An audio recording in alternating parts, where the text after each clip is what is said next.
Boa noite, meus irmãos. Eu quero saudá-los com a graça e a paz do Senhor Jesus, a quem seja a glória para sempre. Amém. Quero convidá-los a abrirem suas Bíblias no Evangelho de João, no capítulo 19. Nós vamos ler apenas 2 únicos versos. Aliás, 3 únicos versos, 28 a 30. João 19, 28 a 30. A palavra de Deus diz o seguinte: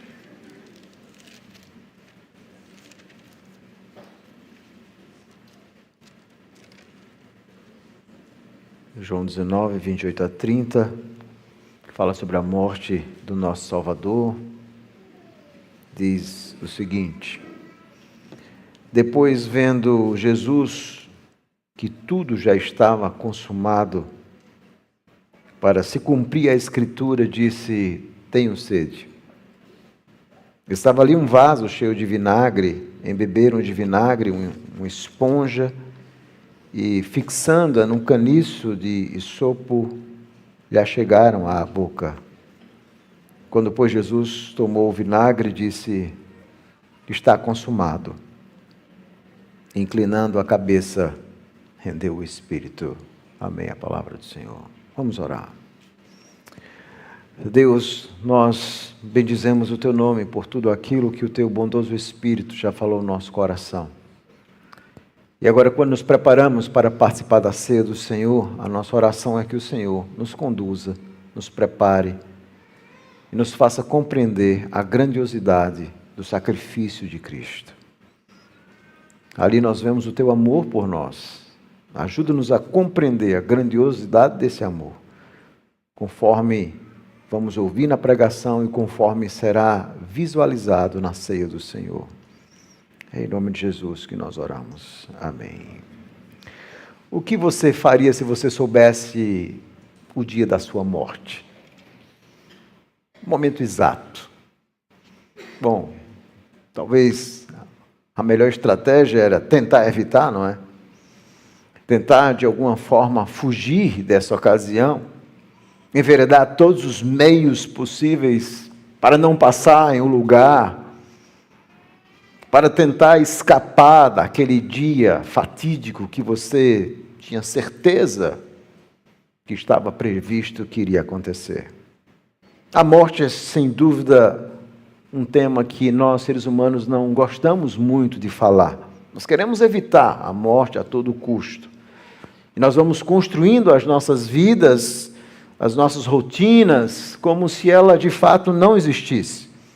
Fazemos todo o nosso esforço contínuo por saúde, qualidade de vida, sobretudo a nossa geração. Gostamos de filmes que retratam o vigor, filmes onde os mocinhos nunca morrem. Nós não gostamos de filmes, e geralmente é assim, onde aqueles atores principais morrem. Nós geralmente não gostamos disso, nós queremos que eles vençam, nós queremos que os maus morram, nós não queremos falar da morte. Mas o nosso Salvador foi diferente de nós. O nosso Senhor Jesus Cristo, Ele foi radicalmente diferente. Primeiro porque Ele sabia exatamente que Ele ia para a cruz do Calvário desde o seu nascimento. Ele tinha plena consciência em todo o seu crescimento de que o seu destino era a cruz do Calvário. Esse era o plano de Deus desde a eternidade. A sua missão estava definida e era muito clara para Jesus de 2 formas. Primeiro, esse era o plano lá na eternidade, antes da fundação do mundo, como Paulo diz. Paulo diz que o sangue de Jesus foi conhecido antes da fundação do mundo. Aliás, Pedro, antes da fundação do mundo. Então, antes de Deus criar o mundo, Adão e Eva, Deus já havia feito esses planos perfeitos, e dentre esses planos, o homem iria cair e Deus enviaria o seu Filho para salvar pecadores. Essa era a história planejada por Deus. O Pai elegeria um povo e o Filho, Deus Filho, viria morrer. Então Jesus, ao se encarnar, ele sabia claramente essa missão eterna. Mas ele também sabia pelas Escrituras. Deve ser maravilhoso Jesus crescendo, lendo as Escrituras e ouvindo falar, por exemplo, de Isaías 53, esse texto que nós cantamos. Um texto que fala da morte do servo sofredor, de como ele sofreria, seria levado como ovelha para o matador, e Jesus, então, lendo esses textos das Escrituras, se identifica e diz: esse sou eu, essa é a minha história. Ele sabia claramente pelas Escrituras que esse era o plano do Pai, pagar o preço do pecado do seu povo. E é fascinante nós vermos também que ao longo de todo o seu ministério público, Jesus sempre está advertindo, dizendo aos discípulos: é necessário que o Filho do Homem vá até Jerusalém, morra e ressuscite. Ele caminhava para Jerusalém com um propósito específico de morrer. Ele sabia a hora, o dia, o como. Ele tinha plena consciência. E é fascinante, comovente notar que mesmo nesses momentos finais, ainda pregado no madeiro, Jesus continua falando ainda da sua própria morte, cumprindo as Escrituras, mesmo ali na cruz do Calvário. É exatamente isso que nós vemos aqui. Aqui nos versos 28 a 30, nós temos das 7 frases que Jesus diz na cruz do Calvário, ou 7 palavras que Jesus diz no Calvário. Aqui nós temos 2 dessas frases. A primeira está no versículo 28, tenho sede. Essa é, de fato, a 5ª palavra que Jesus diz. E a 6ª está aí também no versículo 30, está consumado. E a última, que não é narrada aqui por João, mas que nós acreditamos ser a última frase de Jesus, é: Pai, em tuas mãos entrego o meu espírito. E João aqui vai narrar exatamente essas palavras finais do Senhor Jesus Cristo. Tenho sede, está consumado. Qual é o profundo significado dessas palavras? O que é que elas significam? É muito importante nós pensarmos no Evangelho de João e pensarmos sobretudo nesse momento aqui. O que Jesus quer dizer com isso? Observe que no versículo 28 ele diz assim: depois vendo Jesus que tudo já está consumado. E no versículo 30 João repete, colocando nos lábios de Jesus essa mesma frase: está consumado. Qual o ponto desse texto? O que é que ele quer nos ensinar? Por que é que ele é relevante para mim e para você hoje, sobretudo na ceia do Senhor? É isso que nós vamos meditar nessa noite. Bom, esse texto que nós lemos, irmãos, está no Evangelho de João. E o Evangelho de João é, ao mesmo tempo, um evangelho paralelo, ou seja, muito similar aos demais sinóticos. Nós chamamos sinóticos porque eles têm uma narrativa, uma forma de escrever muito semelhante, Mateus, Marcos e Lucas. E João, ele é um evangelho um pouco diferente, suplementar na sua estratégia literária. Ao invés de falar, por exemplo, a respeito de milagres, João vai usar a palavra sinais. E o grande propósito de João é mostrar, não diferente dos demais evangelhos, ele não começa com as narrativas da infância, ele começa mostrando a divindade de Jesus como sendo o verbo de Deus que se fez carne. Jesus era o próprio Deus que se fez carne. E João começa dizendo isso no seu prólogo.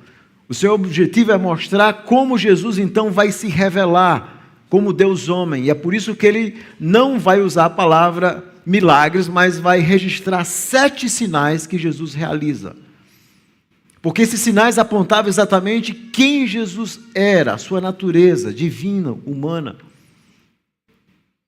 Revelação, sinais. Mas um outro aspecto interessante do Evangelho de João é como as pessoas reagem a isso. Alguns iam crer, outros iam rejeitar. E o propósito de João ao escrever o Evangelho, ele vai dizer lá no capítulo 20, no versículo 30 e 31, ele diz: na verdade, fez Jesus diante dos discípulos muitos outros sinais. Eu estou contando esses 7. É a ideia de completude, o número 7. Que não estão escritos neste livro.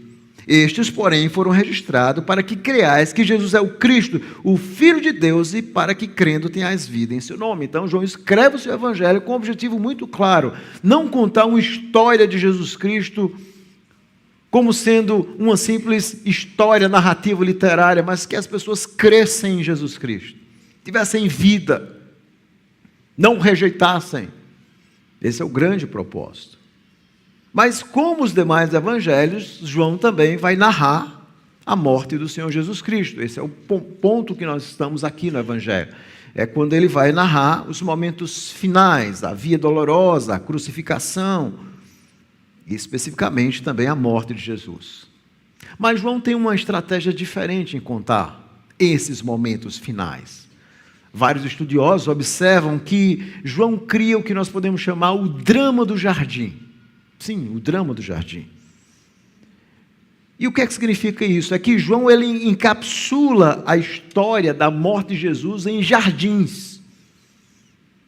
Esses momentos finais de Jesus Cristo se passam em jardins. Por exemplo, lá no Getsêmani, no capítulo 18, 1, é no jardim onde Jesus vive aquele momento dramático ali no Getsêmani. Pedindo, orando a Deus, se possível, passe esse cálice. É no jardim onde ele será sepultado, lá no sepulcro, lá em João 19, 41. Ele será sepultado num jardim. É no jardim também onde ele vai ressuscitar, onde ele vai se encontrar, onde ele vai se mostrar vivo, lá no jardim. Então, de alguma forma, nesses momentos finais da morte de Jesus, ele cria esse drama do jardim. E alguns entendem que talvez essa seja uma teologia bíblica muito profunda, porque toda a história da humanidade se define em um jardim. É no jardim do Éden que acontece a derrocada, a queda, o pecado, o distanciamento de Deus, e agora o Filho de Deus vai em um jardim, ou vários jardins, fazer as decisões mais importantes para salvar pecadores. Como o segundo Adão, ele vem fazer aquilo que o primeiro falhou. Obedecer a Deus de forma perfeita e oferecer um sacrifício perfeito. Assim como a primeira parte da história bíblica de ruína e pecado começa no jardim, a redenção e nova criação também termina em um jardim onde ele ressuscita, onde ele vence a morte. E no centro de toda essa história, e a história bíblica é interessante, começa no Éden, no jardim, e lá em Apocalipse, lá no final, no capítulo 20, termina em um jardim, mostrando essa nova Jerusalém, com elementos do jardim do Éden, no meio dessa história, esse momento dramático de salvação, de morte e ressurreição, tudo também será definido no jardim. Então é dentro dessa perspectiva do jardim que João vai mostrando como Jesus vai oferecer um sacrifício perfeito pelo seu povo. Qual é o ponto, então, dos versos 28 a 30? Qual é a tese, qual é o argumento central desse texto?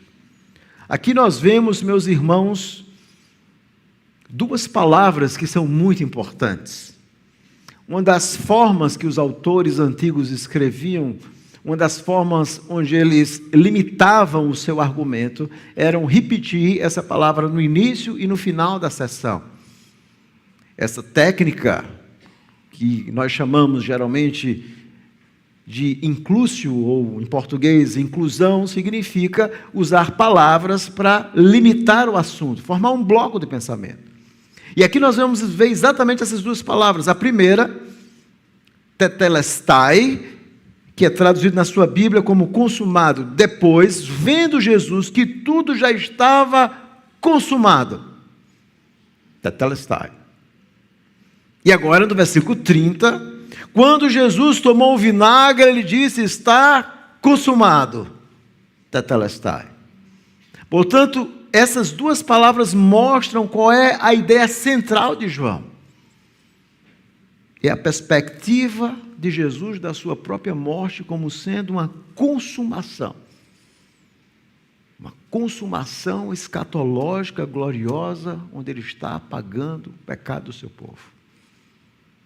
Está consumado. Então, qual a ideia, a tese, o argumento central desse texto, que será também um tema do sermão? Aqui nós temos a perspectiva de Jesus da sua própria morte, como sendo uma consumação. A perspectiva de Jesus de sua própria morte, como sendo uma consumação. E há 3 ideias. Primeiro, o seu conhecimento escatológico, essa primeira frase no versículo 28, ele sabe que tudo já está consumado. Segundo, nós vemos o seu conhecimento escriturístico, no versículo 28, no versículo 29, quando ele diz, é 28 mesmo, na parte B, quando ele diz assim, para se cumprir a escritura, ele diz, tenho sede. Jesus conhecia as escrituras e era preciso então cumprir perfeitamente as escrituras.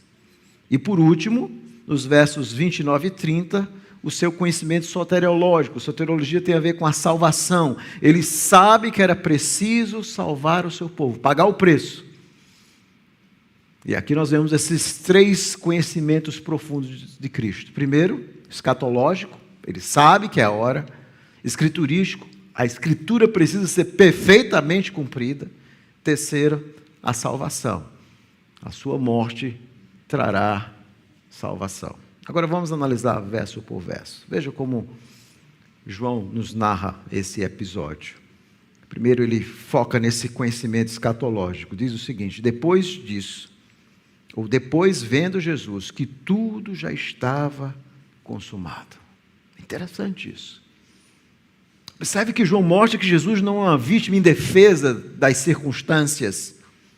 Ao longo de todo o seu julgamento, João vai mostrando que Jesus tem um controle perfeito. Nós vemos isso, por exemplo, no capítulo 18, no versículo 4, quando diz assim, sabendo, pois, Jesus, que todas as coisas, veja João 12, 4, volte um pouco, sabendo, pois, Jesus, todas as coisas que sobre ele haviam de vir, adiantou-se e perguntou-lhes a quem buscai. É ali no Getsêmani, é ali quando ele vai ser preso, ou seja, ele sabe todas as coisas que vão acontecer. Ele tem um controle total de cada momento escatológico. A palavra escatológico significa do fim, da concretização, do cumprimento profético. Ele sabe disso. Jesus nos mostra que ele tinha esse conhecimento escatológico total da sua obra. Ele sabia todas as coisas. E aqui João diz exatamente isso. Voltando para o capítulo 19, o texto nos diz que depois vendo Jesus que tudo já estava consumado.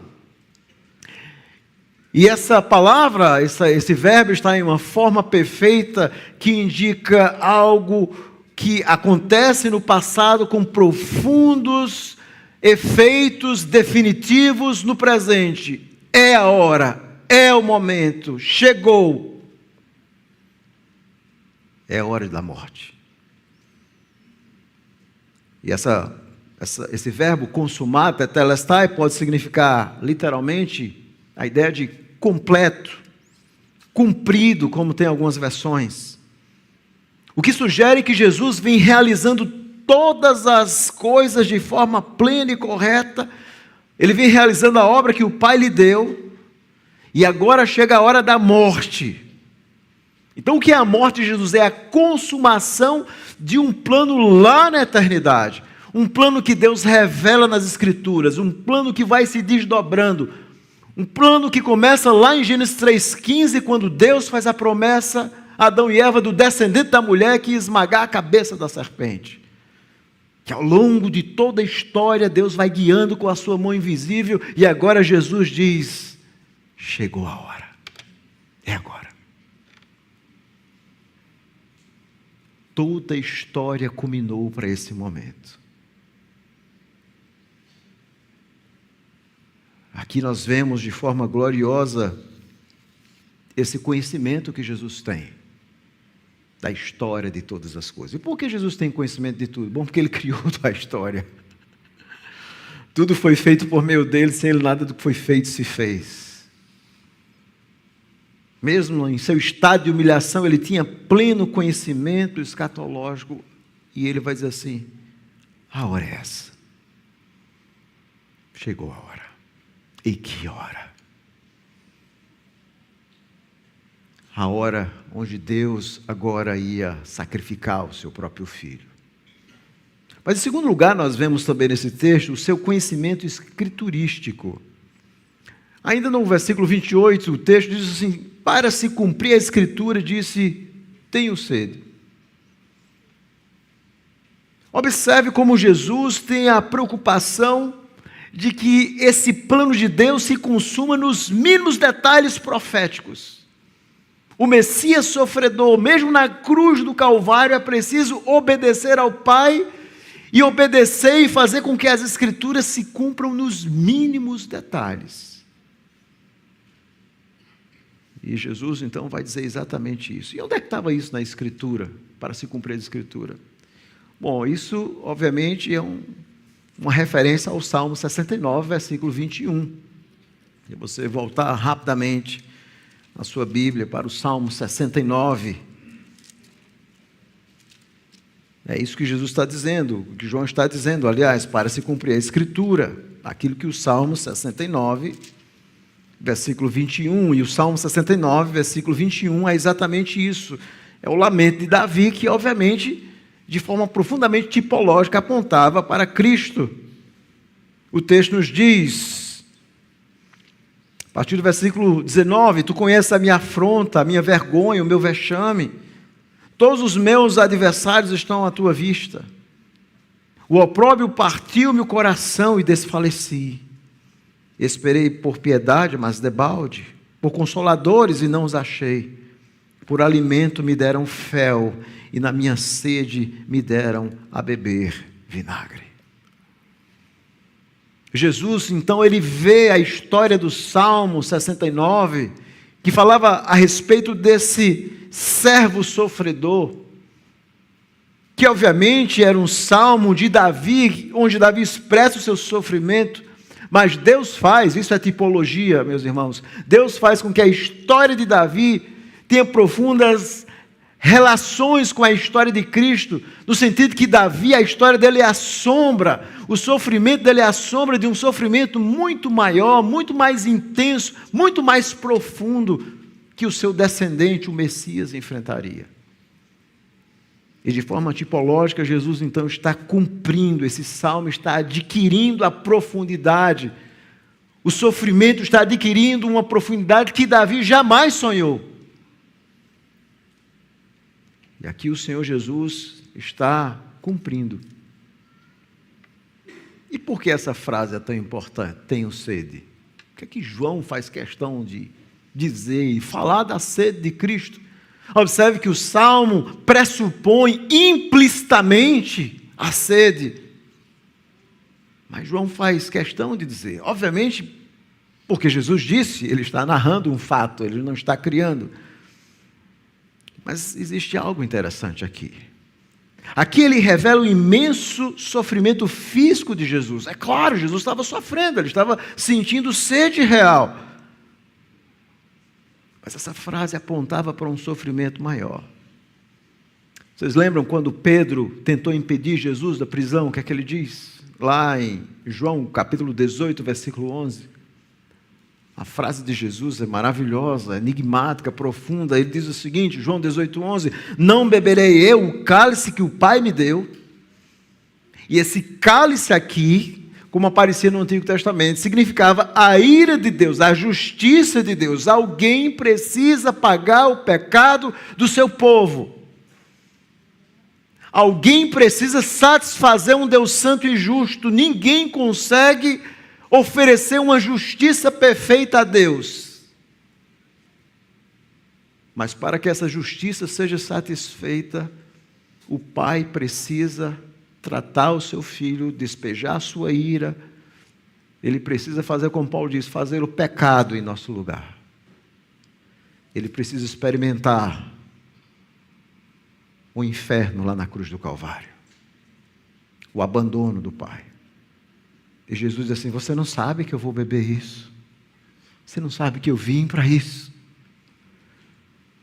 E às vezes nós achamos que o temor de Cristo era aquela dor física, os cravos, talvez a coroa de espinhos. Obviamente essa dor é real, é intensa. Mas o pavor maior do Senhor Jesus era experimentar exatamente isso. É o cálice da ira de Deus, do juízo de Deus que ele ia experimentar na cruz do Calvário.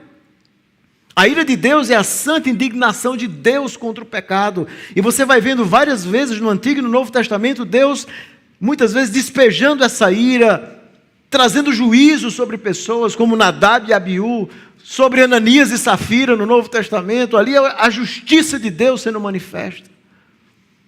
Agora você imagine a justiça de Deus sendo aplicada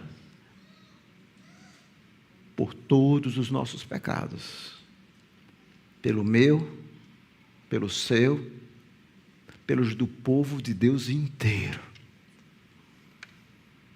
Todo esse tratamento, toda essa ira agora está sendo despejada, ia ser despejada em um único momento, na cruz do Calvário, sobre o Filho de Deus. Isso ia implicar em um terrível abandono com o próprio Pai, que Ele tanto amava. É esse cálice. E a sede de Jesus apontava que Ele não apenas estava sentindo a necessidade humana, mas experimentando espiritualmente a secura agonizante do cálice de Deus. A ira de Deus contra os nossos pecados, que Ele vai beber, gole a gole na cruz do Calvário. Jesus, o autor da vida, meus irmãos, provou a sede torturante, física, mas também Ele ia experimentar o juízo de Deus torturante, para que eu e você nunca mais tivéssemos sede. Era isso que estava acontecendo. Deus estava cumprindo meticulosamente as Escrituras. O Salvador seria abandonado. As coisas mais básicas, talvez uma das coisas mais básicas que nós sentimos como necessidade humana é água, não é? Às vezes quando você está viajando em algum lugar, quando você vai para uma região mais desértica e você fica um pouco sem beber água, você fica desesperado de sede. Você precisa de água. Mas o nosso Salvador, Ele não consegue atender essas necessidades mais básicas, humanas, e Ele sente sede. Mas de alguma forma aquela sede apontava para um cálice que seria esvaziado, a ira de Deus sobre ele. E aqui nós vamos para um outro momento no texto, que é exatamente o seu conhecimento soteriológico. O texto então nos diz que estava ali um vaso cheio de vinagre, e embeberam o vinagre como esponja, e fixando no caniço de sopo, lá chegaram à boca. E é muito interessante essa ideia aqui desse caniço. Obviamente o vinagre, essa esponja, não era no sentido só de maldade, mas de alguma forma aliviava o sofrimento. Os soldados então trazem, e essa menção que João faz não é aleatória. Por que João faz questão de narrar algo que parece tão sem sentido ali na cruz do Calvário? Um vaso de vinagre, alguém que vai embeber esse vinagre, a esponja, e vai colocar na boca do Salvador quando ele diz que está com sede. Observe que tudo está sendo cumprido. Em cada detalhe, Deus é como se fosse aquele diretor hollywoodiano que está fazendo com que tudo tenha significado naquele momento final. E o hisopo era exatamente a planta usada lá em Êxodo 12, 22. O hisopo era a planta usada para aspergir o sangue do cordeiro pascal, livrando o povo da morte. Era o hisopo que era usado exatamente para pegar o sangue e melar, e para mostrar que o sangue havia sido derramado em lugar de alguém. E no momento exato em que se passa esse hisopo com o sangue, apontava exatamente o perdão que Deus estava trazendo. E agora, nesse momento final, o verdadeiro Cordeiro de Deus vai mais uma vez experimentar esse hisopo que de alguma forma mostra essa obra substitutiva. Ele é o Cordeiro que vai derramar o seu sangue pelo seu povo. E é dentro desse contexto, então, que nós vemos o grande brado dele. Quando, pois, Jesus tomou o vinagre e disse: Tetelestai, está consumado. Ele começa com esse verbo, João colocando e dizendo, Jesus sabia que tudo estava se cumprindo, e mais uma vez João repete, está consumado. E esse verbo, dessa forma perfeita, descreve uma ação que foi encerrada no passado, ou seja, o que você faz, mas com resultados e com forças contínuas no presente, ou seja, a redenção foi alcançada de uma vez por todas. Tetelestai, está consumado, está cumprido. Aqui, meus irmãos, não é um gemido de uma vítima, mas um brado de vitória do nosso Salvador. Está consumado, é a sua vitória sobre o pecado, ali será pago cada um dos nossos pecados. Ali a ira de Deus e a justiça de Deus será plenamente satisfeita. Aqueles sacrifícios e cordeiros do Antigo Testamento todos cessariam, porque finalmente estava consumado. O sacrifício perfeito estava sendo oferecido. Era uma vitória sobre o pecado e seus efeitos. A dívida do pecado estava sendo quitada. Era uma vitória sobre o diabo. A cabeça da serpente levava o primeiro golpe. Era uma vitória sobre o mundo, o sistema de trevas e rebeldias. Um dia cessariam. Ali era o começo da gloriosa obra de Deus, de salvar um povo. Aquele que ia morrer ia ressuscitar. E Deus então ia justificar um povo para si, trazendo a esperança da segunda vinda de Cristo, onde finalmente esse mundo como nós conhecemos não mais existirá.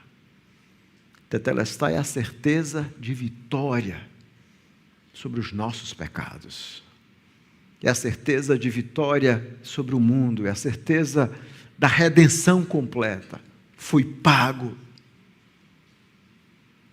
Não há nada mais para pagar. E na época que o Senhor Jesus viveu, quando uma pessoa geralmente contraía uma dívida e pagava integralmente, o credor geralmente emitia um recibo e às vezes eles escreviam nesse recibo uma palavra bem simples: Tetelestai, está pago.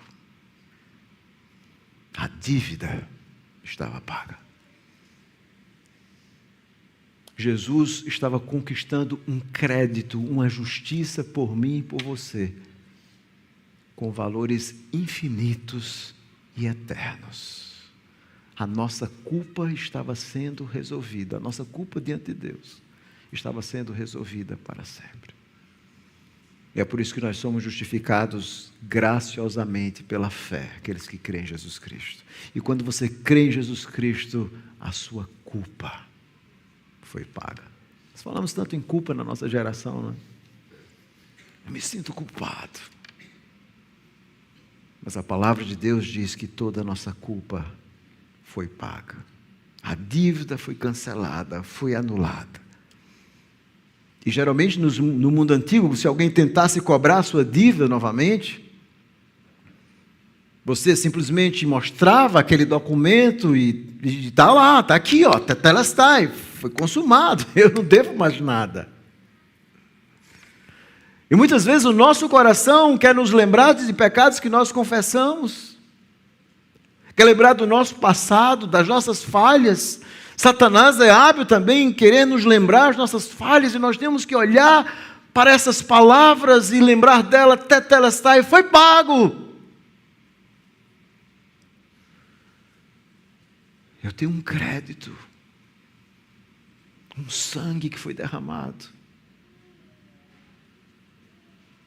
Você já imaginou se alguém escrevesse o livro da sua vida, fosse descrever toda a sua vida em um livro. Pastor, não diga isso não, porque vai ter muita coisa. Mas o livro da sua vida, se alguém escrevesse, cada página cheia de dívidas morais, de erros, de pecados, de pensamentos, de falhas, cada pecado que você cometeu estava nesse livro. Cada pensamento, cada omissão, veja, quando você sabe que deve fazer e não faz, isso é pecado também. É omissão. E você então via, e as páginas desse livro não têm fim, e você diz assim, meu Deus, essa dívida é impagável, eu estou falido. Eu não consigo pagar. E aí você então lembra que lá na cruz como Paulo diz, lá em Colossenses, maravilhosa, a frase dele diz que Jesus rasgou o escrito de dívida que era contra nós. E você lembra então que essa sua dívida foi rasgada para sempre. Ele pagou tudo lá na cruz do Calvário. Está pago. Jesus pagou essa dívida com o seu próprio sangue. E o tetelestai dele não é simples, é pago na íntegra, cada centavo. E sabe por que Deus não nos condena quando nós somos justificados em Cristo? Porque Deus, como um justo juiz, não pode aplicar uma dupla pena. E é por isso que Deus perdoa você, não é porque Ele olha apenas a sua confissão e as suas lágrimas, mas é que quando você confessa o seu pecado e confia em Deus,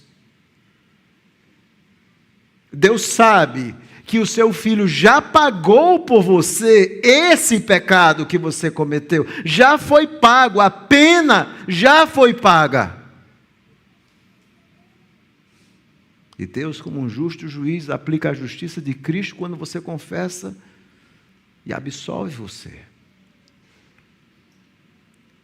Porque Ele não pode exigir de você o que já foi pago na cruz do Calvário. Ele, como um Pai amoroso, se afeiçoa de réus, pecadores como nós. E se Satanás vier acusar você, você diz assim, tetelestai, está pago, está consumado. É isso que nós vamos hoje nos lembrar na ceia do Senhor. Um pagamento glorioso, eterno, que nós jamais poderíamos fazer por nós mesmos. Vocês percebem a profundidade da ceia do Senhor? E as aplicações são muito claras.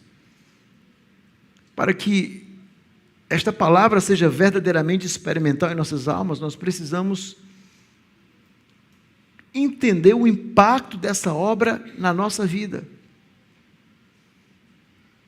Nós precisamos de fato experimentar na nossa vida verdadeiramente os benefícios daquilo que Jesus fez por nós. Nós estamos vivendo uma geração adoecida mentalmente, emocionalmente, destruída mentalmente pelos maus pensamentos. É uma geração que não consegue mais olhar para a cruz do Calvário com esperança. É uma geração que diz, se Deus me amou a tal ponto de pagar todos os meus pecados, toda a minha dívida, esse Deus nunca vai me abandonar em nenhuma circunstância. Então por que é que eu estou temendo? Por que é que eu estou aflito? Eu preciso lembrar, foi pago. Ele está comigo. Aqui nós vemos, irmãos, que a história ela não é um caos sem propósito. Mas o nosso Salvador já venceu a morte, cumprindo as promessas, e nós podemos então descansar na providência de um Deus que cumpre as suas promessas nos mínimos detalhes. E que diz que todas as coisas cooperam para o bem daqueles que amam a Deus, não apenas as boas, mas as ruins também. Essa frase, está consumada, é o pilar da certeza da nossa fé. Se a obra está concluída, nós não podemos acrescentar nada à salvação. Não apenas a salvação é por graça, mas a santificação é por graça. Há muitas pessoas que acham que nós somos salvos por graça, mas acham que nós temos que fazer uma série de coisas, alguns méritos humanos, alguma espécie de configuração ou reconfiguração pessoal para nos tornarmos melhores. Mas tudo isso é inútil sem a graça de Deus. Nós precisamos da graça de Deus diariamente. Nós precisamos nos esvaziar de nós mesmos, colocar nossa boca no pó, para vivermos dependentes da graça. Tudo já foi pago. E diante dos pensamentos, das acusações da nossa consciência, das mentiras do inimigo, a única coisa que eu preciso é lembrar do sacrifício de Cristo. Já foi pago. O seu Deus comprou você na cruz. Isso é suficiente. Mas há uma aplicação também importante para a nossa caminhada cristã.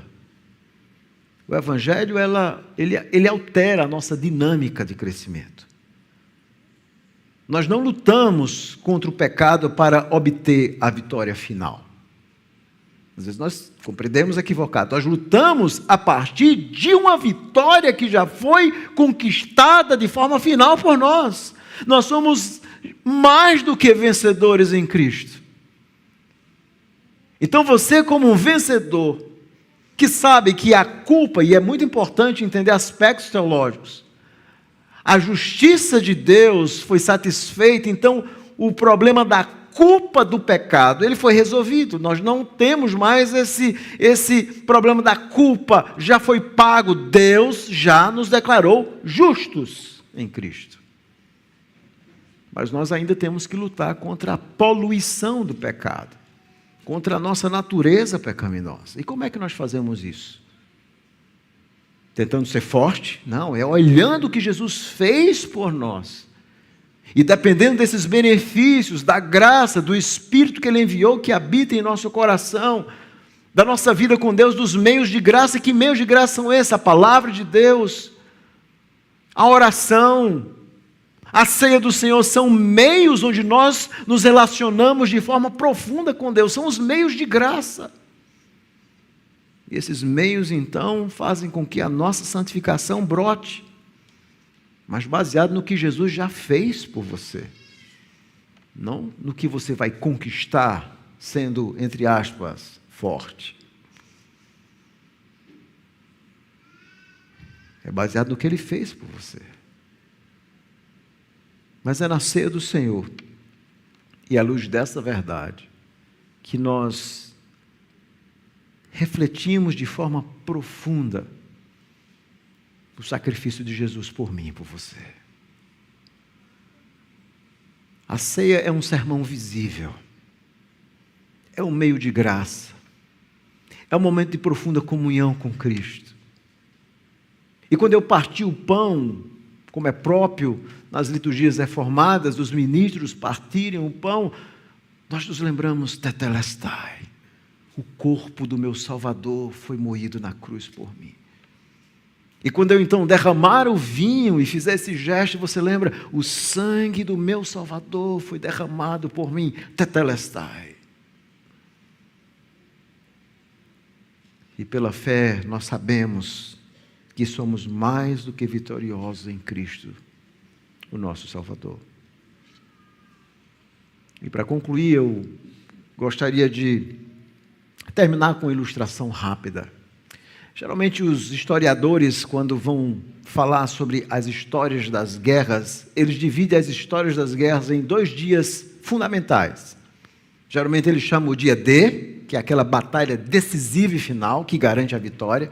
Nós conhecemos muito bem na Segunda Guerra Mundial, o dia D, aquele momento da invasão da Normandia. E esse dia é o fundamental, você sabe que depois desse dia, a vitória está certa, ou está praticamente garantida.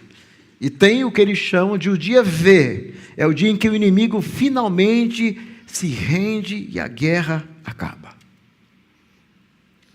E na vida cristã nós nunca podemos esquecer isso. O dia D já foi conquistado por nós, já foi garantida a vitória.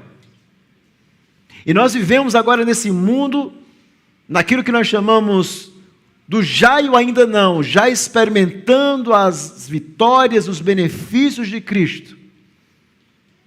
É o que nós chamamos da escatologia realizada, as verdades que já são apropriadas pela fé por nós, recebidas pela fé. Mas nós ainda aguardamos o dia V, a vitória final, a vinda de Cristo. E é por isso que ele disse que na ceia do Senhor, como Paulo disse, aliás, nós anunciamos a morte do Senhor, qual é o final do versículo? Até que ele venha. Na ceia do Senhor, nós nos lembramos, o dia D já foi resolvido. Tetelestai. O dia V, da vinda de Cristo, eu estarei lá, ou vivo, ou se eu estiver morto, ressuscitarei primeiro. Mas eu estarei lá. Ou seja, não preciso me preocupar com nada. Eu estarei com Cristo de qualquer forma, como Paulo diz. Se vivemos, o que é que Paulo diz? Somos do Senhor. Se morremos, quer vivamos ou morramos, nós somos do Senhor. E a ceia do Senhor nos ensina essa verdade fundamental. É porque tudo está consumado que nós podemos alegrar na ceia do Senhor. Vamos orar. Deus bendito, nós louvamos e exaltamos o Teu nome. Nós somos gratos pela oportunidade que temos nesse momento de participar mais uma vez da ceia do Senhor. Obrigado pela Tua palavra. E a minha oração é que o Senhor alcance aqueles que ainda não Te conhecem, que precisam da graça desse Evangelho, que precisam dessa obra de justiça que eles não podem fazer por eles mesmos. Que o Senhor faça essa obra de salvação, que pecadores reconheçam que precisam desesperadamente de Cristo nessa noite e se arrependam dos seus pecados, e que aqueles que são cristãos verdadeiros possam descansar na alegria ao saberem que o Salvador já fez tudo por nós. Muito obrigado, Senhor. Nós somos indignos. Nós não somos merecedores de nada, nem do Teu amor, nem do Teu sacrifício, nem da Tua obra em nosso favor. E humildemente pedimos que o Senhor nos conceda a graça para responder, para viver de forma responsiva a esse amor, dependendo dos meios de graça, e Te servindo de uma forma agradável, Senhor. Nós nos lembramos desse momento, daquelas palavras que o Senhor disse aos 12, aquela multidão: vocês também querem me abandonar? E Pedro, respondendo pelos demais, pelos 12, diz: para onde iremos, Senhor? Tu tens as palavras de vida. Para onde iremos? E é com essa compreensão que nós queremos Te agradecer. Em nome de Jesus. Amém.